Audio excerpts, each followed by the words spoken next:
यहाँ पर प्रभावित लोग हैं जो विस्थापित हुए आतंकवाद के कारण, उन लोगों के लिए, उनकी ट्रांजिट के लिए कुछ करोड़ों रुपए का आवंटन यहाँ पर किया है। तो इसने सोचा था कि जम्मू कश्मीर के अंदर महिलाओं के लिए भी कोई बसेस की या टैक्सीज की बात होगी। कभी किसी ने सोचा था कि कोई उनके लिए मार्केट भी बनेगा। बजट को लेकर पिछले कल से ही जम्मू कश्मीर के अंदर चर्चा चल रही है, और चर्चा भी पॉजिटिव चल रही है कि इतिहास में जम्मू कश्मीर के अंदर जब भी बजट पर चर्चा होती थी, हमेशा उन चीजों पर होती थी जिनका कोई मतलब नहीं होता था। लेकिन पिछले कल जब संसद के अंदर बजट पेश किया गया, और पेश होने के बाद ये चर्चा शुरू होगी जम्मू कश्मीर के अंदर कि जम्मू कश्मीर का बजट बहुत ही अच्छा है। फिर चाहे वो रेल कनेक्टिविटी की बात हो कि कैसे कश्मीर को कन्याकुमारी से जोड़ा जाए, या फिर इंफ्रास्ट्रक्चर की बात हो, सड़कों की बात हो, एजुकेशन सिस्टम की बात हो, रोजगार की बात हो, इस बजट के अंदर पूरा इन सब चीजों का ध्यान रखा गया है। हमने सुबह भी आपको एक रिपोर्ट दिखाई थी कि किन किन चीजों पर बजट को लेकर जम्मू कश्मीर के अंदर ध्यान दिया गया है।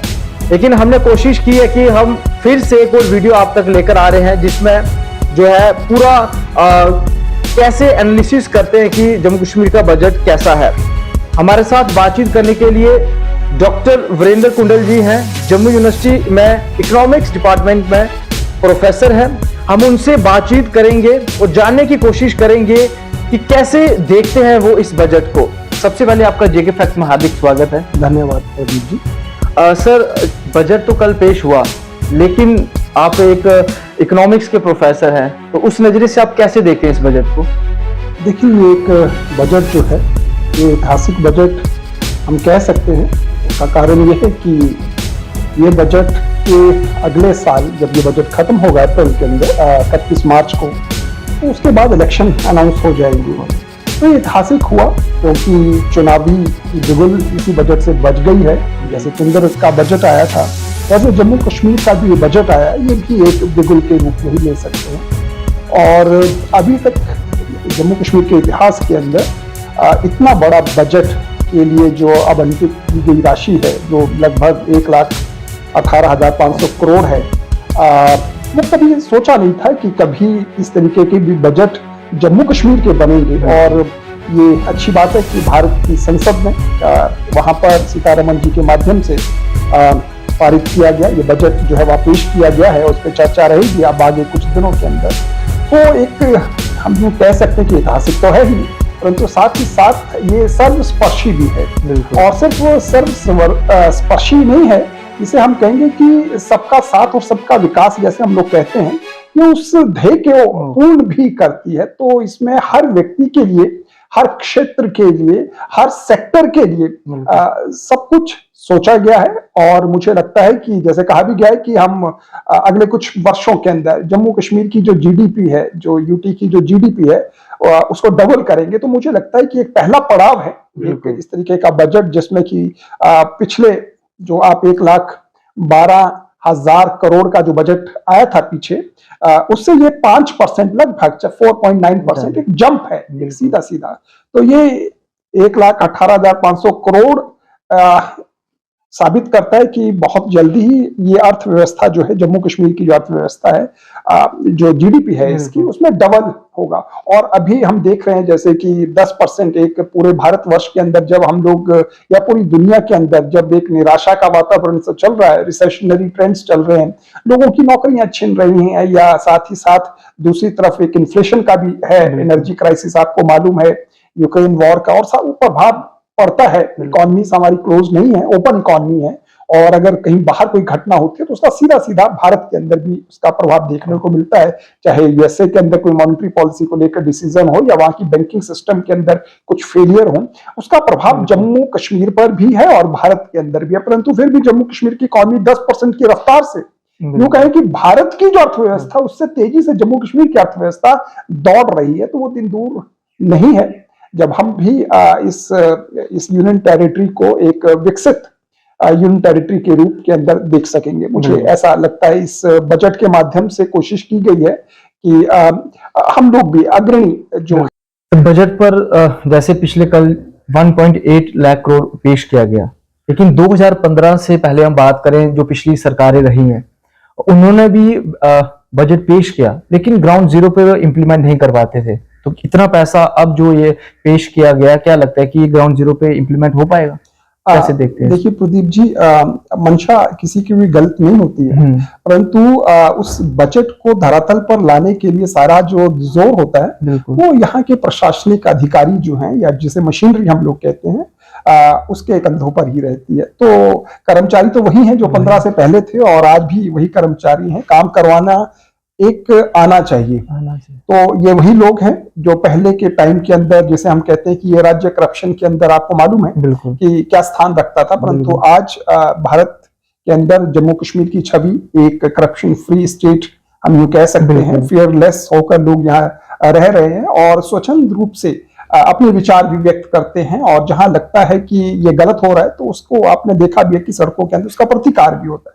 परंतु पहले के टाइम के अंदर आप करप्शन पे कुछ बात भी नहीं कर सकते थे और करप्शन धड़ल्ले से चलती थी। तो इस बजट के माध्यम से मुझे लगता है कि जिस तरीके से इसमें चेक और बैलेंसेस रखे गए हैं हर सेक्टर के लिए, मैंने कहा कि ये रूरल डिपार्टमेंट है उसके लिए उन्होंने रख दिया है कि कितना विकास के लिए, कितना उनकी कैपिटल या इंफ्रास्ट्रक्चर डेवलपमेंट के लिए है, चाहे टूरिज्म का हो, चाहे शिक्षा का हो, चाहे हेल्थ का हो, हायर एजुकेशन का हो, एनर्जी सेक्टर का हो, ट्रांसपोर्ट का हो, उन सब के अंदर पहले से आवंटन कर दिया गया है। तो वो जो पहले बंदर बांट रहती थी, अब वो बंदर बांट नहीं है। ऑलरेडी ये एक वेल डिफाइंड बजट है जिसमें कि पहले से घोषणा कर दी गई है कि ये जो 1,18,500 करोड़ का जो बजट है, किस सेक्टर को, किस क्षेत्र को कितना मिलने वाला है, और ये 20 जो जिले हैं, इवन 20 जिलों के अंदर कितना मिलने वाला है, कितनी जो हमारी पंचायत हैं उनको मिलने वाला है, कितनी अर्बन जो हमारी बॉडीज हैं उनको कितना मिलने वाला है। तो ऑब्वियस है कि लोग जागरूक हैं, पूरी इंफॉर्मेशन उनके पास है, और मुझे लगता है कि पाई पाई का हिसाब आजकल लिया जाता है, यूटिलाइजेशन प्रॉपरली होती है, और उसी का परिणाम है कि जम्मू कश्मीर के अंदर आप देखें तो 19 के बाद से लगातार विकास की गति को रुकने या थमने नहीं दिया गया, चाहे कितने भी कंडीशंस यहां वहां डीरेल करने की कोशिश की गई, परंतु लगातार आप कॉलेजेस को देखिए, यूनिवर्सिटीज को देखिए, स्कूल्स को देखिए, सड़कों के निर्माण को आप देखिए, आप जो बाकी जो इंफ्रास्ट्रक्चर है हमारा एनर्जी से लेकर, उनमें सुधार करने की कोशिश लगातार चल रही है, और प्रयास लगातार चलते रहने चाहिए। और ये आवंटन भारत की सरकार प्रॉपरली कर रही है, डिस्ट्रीब्यूशन प्रॉपरली हो रही है। ये हमारा भी कर्तव्य बनता है कि जहां पर कहीं पर हमें लगता है कि काम प्रॉपरली नहीं हो पा रहा, काम ठीक से नहीं हो पा रहा है, तो हमें भी वहां पर करेक्शंस करने के लिए आवाज उठानी चाहिए, वो विषय लाना चाहिए, और आता भी है टाइम टू टाइम। आप जैसे जो पत्रकार हैं वो ऐसे इश्यूज को रेस भी करते हैं कि अगर कहीं कोताही बरती जाती है इस पैसे के लेकर, तो वो सब आता है। और मुझे लगता है कि इस बजट के अंदर जो सबसे बड़ी खूबसूरती है वो डेवलपमेंट 35% लगभग है। इससे पहले ये बहुत कम होता था, क्योंकि आप सबको मालूम है कि जम्मू कश्मीर के अंदर एक अपीसमेंट की पॉलिसी चलती रही है, और रोजगार का मतलब यहाँ सरकारी नौकरी होता था। तो अभी भी आप देखें कि 1,02,000 करोड़ समथिंग जो रेवेन्यू रिसिप्ट्स हैं, उसका 77,000 करोड़ रुपया तो सीधा सीधा आपका रेवेन्यू एक्सपेंडिचर पे जाने वाला है। तो इसका मतलब कि जो पेंशन और जो दूसरे कर्मचारी हैं उनकी तनख्वाहों पे जाने वाला है। तो बहुत कम पार्ट जो है पैसा है वो बचता है डेवलपमेंट काम के लिए, और कुछ भारत सरकार से पैसा मिलेगा, कुछ अपने ही जो इन्वेस्टमेंट है वहां से पैसा आएगा। तो लगभग ये पैसा लगभग 41,000 के आसपास कहीं जाकर बैठता है जो डेवलपमेंट पर्पस के लिए है। और इस पूरे बजट का 1,18,500 करोड़ का 35% डेवलपमेंट पर्पस के लिए होगा, जिससे कि इंफ्रास्ट्रक्चर आपको सामने सामने नजर आएगा। कई बार बजट बनते थे, परंतु विकास क्या हुआ? मेरी नाली बनी कि नहीं, मेरे घर के अंदर पानी नलका, मेरे आस पड़ोस के अंदर स्कूल, कॉलेजेस, यूनिवर्सिटीज की स्थिति क्या है, चिकित्सालयों की, डिस्पेंसरीज की है, मेरे पशुओं के इलाज की व्यवस्था है कि नहीं, सड़कों की क्या है रखरखाव की, गलियों की, नालियों की क्या व्यवस्था है। ये सारी चीजें जो थी वो पीछे रह जाती है, क्योंकि आवंटन या धन जिसे हम कहते हैं वो नहीं हो पाता था। ज्यादा से ज्यादा हिस्सा जो था वो सैलरी पे चला जाता था या पेंशन पे चला जाता, जहां अब भी रहा है। परंतु बजट को इस तरीके से बढ़ा दिया गया है कि अगर उस साइड जाएगा तो वो फिक्स्ड, वो हमें पहले से मालूम है कि इतने कर्मचारी हैं और इतनी पेंशनर्स हमारे हैं, परंतु उसको ध्यान में रखकर हमारा जो आवंटन एड ऑन किया गया है लगभग पिछले साल से वो 5,555 करोड़ रुपया इस डेवलपमेंट कार्य के लिए बढ़ा दिया गया। तो इसका मतलब ये हुआ कि देश और देश की जनता, भारत सरकार बड़ी गंभीर है कि जम्मू कश्मीर को किस तरीके से विकास के पथ पर दौड़ाया जाए और डेवलपमेंट की राह पर इसे रखा जाए। और वो दिन दूर नहीं कि जब इसे पिछड़ा हुआ राज्य समझा जाता था या आतंकवादग्रस्त राज्य समझा जाता था, या आज ये जो ये इस तरीके की जो स्लोगन्स थे या इस तरीके की विचार थी या इस तरीके की सोच थी, उसको परिवर्तित करने के लिए, बदलाव के लिए ये एक ऐतिहासिक बजट है। तो हर व्यक्ति के लिए, आपने देखा कि कभी किसने सोचा था कि जम्मू कश्मीर के अंदर महिलाओं के लिए भी कोई बसेस की या टैक्सीज की बात होगी, कभी किसी ने सोचा था कि कोई उनके लिए मार्केट भी बनेगा। तो मैंने कहा कि जो सर्वस्पर्शी है, एक हमारी जनसंख्या का 50% जो हिस्सा है उसे भी टच करने की कोशिश की है। इसमें कोई शक नहीं कि जम्मू कश्मीर के अंदर पहले से ही महिलाएं पुरुषों के साथ कंधे से कंधा मिलाकर आगे बढ़ रही थी, परंतु ये संजीदगी है भारत की सरकार की कि महिलाओं के लिए भी उन्होंने एक एक्स्ट्रा अलग से सोचने का प्रयत्न किया है। और वो चाहे वो पिंक टैक्सी के रूप में या वो बसेस के रूप में है या वो मार्केट्स हैं या इस तरीके की उनको व्यवस्था देनी है कि वो अपने आप को अपने अच्छे से साबित कर सकें कि वो भी किसी से कम नहीं है। आप देखें कि जो हमारे गांव के अंदर लोग रहते हैं, उन लोगों के लिए रूरल डेवलपमेंट के कार्यों की यहाँ पर बात की है। जो यहाँ पर प्रभावित लोग हैं, जो विस्थापित हुए आतंकवाद के कारण, उन लोगों के लिए, उनकी ट्रांजिट के लिए कुछ करोड़ों रुपए का आवंटन यहाँ पर किया है। तो एक प्रकार से ये बजट जो है, अगर अंक तालिका के अंदर इसे देखें तो 100 में से अगर अंक देने चाहें तो हम 9 के ऊपर ही इसे दे, तो मुझे लगता है कि ये रहेगा।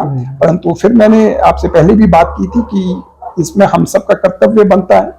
ये बजट पेश करना उनका काम है, पैसा देना उनका काम है, परंतु धरातल के ऊपर नजर रखना ये हम सबका काम है। और जल्दी ही मुझे लगता है कि वो जो स्वप्न देखा गया है, इसे पुनः एक अच्छी, एक साधु संतों की, एक गुरुओं की भूमि और एक विकास की और सब लोगों का है, सबका एक साथ विकास हो। मुझे लगता है कि इस बजट के माध्यम से एक पहला कदम तो हमें लगता है कि ये उठ रहा है। नहीं, बिल्कुल। वो तो क्योंकि जब सुबह न्यूज़पेपर के अंदर लोग पढ़ रहे थे तो मैं निकल रहा था, तो ऐसे दूध लेने के लिए गया, उन्होंने भी ऐसे चर्चा करते हुए कहा कि इतना प्री प्लान तरीके से और हर क्षेत्र के अंदर जो है उसका ध्यान रखा गया है, चाहे वो फिर पुलिस हो, टूरिज्म को लेकर हो, सड़क हो, रोजगार हो, तो सारा ध्यान रखा गया है। लेकिन एक चीज और, ऐसे रोजगार को लेकर भी क्या बजट के अंदर क्या विशेष रखा गया है, क्योंकि ये युवाओं की एक सबसे बड़ी मांग रहती है, रोजगार।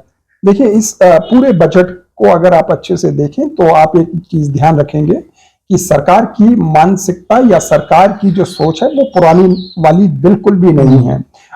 हम सबको मालूम है कि सरकारी नौकरी की अपनी एक मर्यादा होती है, उसकी अपनी एक सीमाएं होती हैं।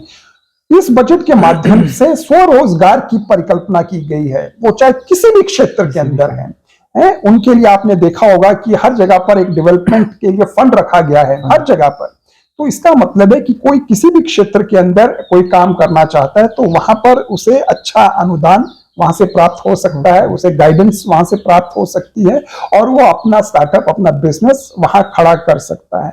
तो इन सारी चीजों के माध्यम से एक कोशिश की गई है कि रोजगार हो, परंतु रोजगार किसी के सरकार के नौकर बनना या किसी और के यहाँ पर नौकर बनना, ये इस बजट का वो नहीं है, ध्येय नहीं है। इसका है कि आप अपने नौकर बने, आप खुद से स्वयं का अपना एक बिजनेस या अपना स्टार्टअप या धंधा या बिजनेस या सर्विसेज जो भी आप करना चाहें, अपना पहला कदम आप उठाइए। सरकार आपके साथ खड़ी है, विभिन्न स्कीमें, विभिन्न प्रकार के कार्यक्रम यहाँ पर हैं और ये जितना भी सारा यहाँ पर पैसा आपको देखने को मिल रहा है या राशि मिल रही है इस बजट के अंदर, ये रोजगार ही सृजन करती है। चाहे स्कूल हो, कॉलेज हो, अस्पताल हो, चाहे सड़कें हो, पानी हो, बिजली हो, ये सब तभी अच्छे से लोगों तक पहुंच सकती है जब रोजगार का सृजन होगा। पहला स्टेप रोजगार ही होता है। तो सरकारी नौकरी के साथ साथ बहुलता के अंदर प्राइवेट सेक्टर, निजी क्षेत्र के अंदर आम लोग भी इसके अंदर भागीदारी हो सकते हैं, उनको रोजगार मिलेगा। और जो कॉर्पोरेट सेक्टर है उसके लिए सरकार संजीदा है। सरकार लगातार प्रयास कर रही है, लोगों के प्रपोजल्स, इंडस्ट्रियलिस्ट, कॉर्पोरेट हाउसेस के प्रपोजल्स आ रहे हैं। हाँ, थोड़ा सा ये चाहिए कि सरकार को लगातार इस तरीके के रोजगार मेले लगाने चाहिए। इस तरीके के जो इंडस्ट्रियलिस्ट या एंटरप्रेन्योर हैं या जो इस उद्यमशीलता में जाना चाहते हैं उनको मोटिवेट करने के लिए, उन्हें स्कीम्स को बताने के लिए, उनके प्रपोजल को एक विंडो से क्लियर कराने के लिए थोड़ा सा सरकार को संजीदा होना पड़ेगा। और साथ साथ जो पहले के प्रपोजल्स थे, जो पहले जो रोजगार के लिए जिन लोगों ने अप्लाई किया था, जिन्होंने स्कीम्स के लिए अप्लाई किया था, उसका आउटकम क्या है? क्या वास्तव में उन लोगों को जमीन का बंटन हुआ है? क्या उन्हें वो जो राहत या वो जो सामग्री या वो लोन, वो जो फाइनेंशियल हेल्प या अन्य प्रकार की सुविधाएं सरकार से जो उन्होंने आग्रह की थी, आपकी स्कीम का मैंडेट था, क्या वो मिला है कि नहीं? ये सारी चीजें लोगों तक लानी चाहिए विभिन्न रोजगार मेलों के माध्यम से। और वो पर्सन जो हैं जिन्होंने ये स्टार्टअप्स के अंदर इनिशिएटिव लिया, बेरोजगार लोगों ने अपना स्वयं का रोजगार सृजन करके वो एक रोल मॉडल के सामने, लोगों के सामने पेश करना चाहिए। तो मुझे लगता है कि सरकार भी, कॉर्पोरेट सेक्टर भी और हम लोग गृहस्थ लोग भी अपना रोजगार और कोशिश कर सकते हैं कि दूसरों के लिए भी हम लोग ये एक रोजगार का काम कर सकते हैं, उनकी आय में वृद्धि कर सकते हैं। तो जरूरी नहीं है कि 5 साल में ही इस राज्य की, इस यूनियन टेरिटरी की जीडीपी डबल होगी, ये पहले भी हो सकती है। हम लोगों के प्रयास कितने सकारात्मक है उसे देखना पड़ेगा। बिल्कुल, रोजगार को लेकर तो हमें अच्छे से बताया सर ने। सर, लेकिन आप एजुकेशन फील्ड से अपना नाता रखते हैं, तो जम्मू कश्मीर के अंदर पहाड़ी क्षेत्र है जहां दूर दराज भी आज भी जो है विद्यार्थी पैदल चल के जाते हैं या फिर वहां पर पढ़ने की सुविधा नहीं है, तो इस बजट के अंदर एजुकेशन को लेकर क्या खास है? जी, इसमें सोशल इंफ्रास्ट्रक्चर को लेकर एक अच्छा खासा जंप है यहाँ पर। और कहा भी गया कि 49% जो है आपका सोशल इंफ्रास्ट्रक्चर का वो एजुकेशन सेक्टर के ऊपर स्पेंड किया जाएगा। तो आप सोचिए कि उसमें आपके सोशल इंफ्रास्ट्रक्चर के अंदर आपकी एजुकेशन भी है, आपकी हेल्थ भी आती है, आपकी हेल्थ एजुकेशन भी आती है, टेक्निकल एजुकेशन भी आती है, स्कूल एजुकेशन भी आती है। तो किस तरीके से वो 49% इस तरीके से खर्च करना चाहती है। और रूरल डेवलपमेंट के अंदर भी पैसा रखा गया है। तो रूरल डेवलपमेंट के अंदर रूरल क्षेत्रों के स्कूल कॉलेजेस के रखरखाव, सड़कें, तो वो सारी गलियां वो करेंगी कि किस तरीके से बच्चे दूर दराज के इलाकों से जब अपने स्कूल कॉलेजेस की तरफ पहुंचे तो उन्हें सुविधा हो। जगह जहां वो पढ़ते हैं वहां पर उन्हें लैब्स भी मिलें, लेबोरेटरीज जिसे हम लोग कहते हैं, प्रयोगशालाएं हो, पुस्तकालय हो, अच्छे कंप्यूटर के रूम्स हों उनको, और जाने आने में सुविधा हो, उसके लिए ट्रांसपोर्ट फैसिलिटी, परंतु साथ साथ सड़कों का नव निर्माण, ये सब इस बजट के अंदर रखा गया है। तो हमारी शिक्षा इस तरीके की करने की कोशिश की जा रही है कि इन फ्यूचर ये एजुकेशनल हब बने। हमारे बच्चे आप देखते हैं कि भारतवर्ष के हर कोने के अंदर पढ़ने के लिए जाते हैं, परंतु स्टेप लिए जा रहे हैं कि लोअर लेवल से लेकर अपर लेवल तक सुधार के लिए, ताकि लोग जो हैं बाहर से ही सिर्फ हम लोग ही बाहर ना जाएं, बाहर से लोग भी यहाँ पर पढ़ने आए, पर उसके लिए वैसा इंफ्रास्ट्रक्चर क्रिएट करना होगा। और वो इंफ्रास्ट्रक्चर क्रिएट करने का एक प्रयास इस बजट के माध्यम से है। अब नया इंफ्रास्ट्रक्चर बनाने की जरूरत नहीं है, जो इंफ्रास्ट्रक्चर ऑलरेडी हमारे पास हैं, स्कूल हैं, कॉलेजेस हैं, उनको कंसोलिडेट करना है, उनकी स्थिति को मजबूत करना है। जहां कंप्यूटर्स नहीं है वहां कंप्यूटर देने हैं, जहां ऑलरेडी कंप्यूटर थे अच्छे अपग्रेडेड कंप्यूटर लाने हैं, जो लेबोरेटरी के अंदर जो इक्विपमेंट्स हैं, जो टूल्स हैं, जो केमिकल्स हैं, उसमें सुधार करना होगा, संख्या को बढ़ाने की कोशिश करनी चाहिए। ये कंसोलिडेशन अगर हो जाए, गुणवत्ता अध्यापकों की उस पर अगर काम हो जाए, तो मुझे लगता है कि बच्चों की शिक्षा भी अच्छी होगी और देश विदेश के अंदर ये एक एजुकेशनल हब भी होगा। लोग बाहर से यहाँ पढ़ेंगे और जब पढ़ने आएंगे तो ऑब्वियसली यहाँ की इकोनॉमी के अंदर ग्रोथ भी होगी। तो ये एक अच्छा इसमें इनिशिएटिव है एजुकेशन को लेकर भी। बिल्कुल सर, सबसे पहले आपका एक बार मैं धन्यवाद करना चाहूंगा कि आपने अपना कीमती समय दिया, और आपसे चर्चा करने के बाद मैं उम्मीद करता हूं कि जो लोग इस वीडियो को देखेंगे उनके मन में जो सवाल होंगे वो भी क्लियर हुए होंगे। और सर ने तो बता ही दिया कि जम्मू कश्मीर जो है अब विकास के पथ पर दौड़ रहा है, और आने वाले 5 साल के अंदर क्या क्या विकास कार्य और देखने को मिलेंगे इस बजट के अंदर, वो आप खुद उसके साक्षी होंगे। और हमारी कोशिश रहती है कि जेके फैक्ट के माध्यम से जो भी करंट सिनेरियो में टॉपिक चल रहा है उस पर चर्चा करके उसकी वास्तविकता क्या है वो हम आप तक पहुंचाते हैं। बने रहिए जेके फैक्ट के साथ। मैं हूं प्रदीप जम्वाल।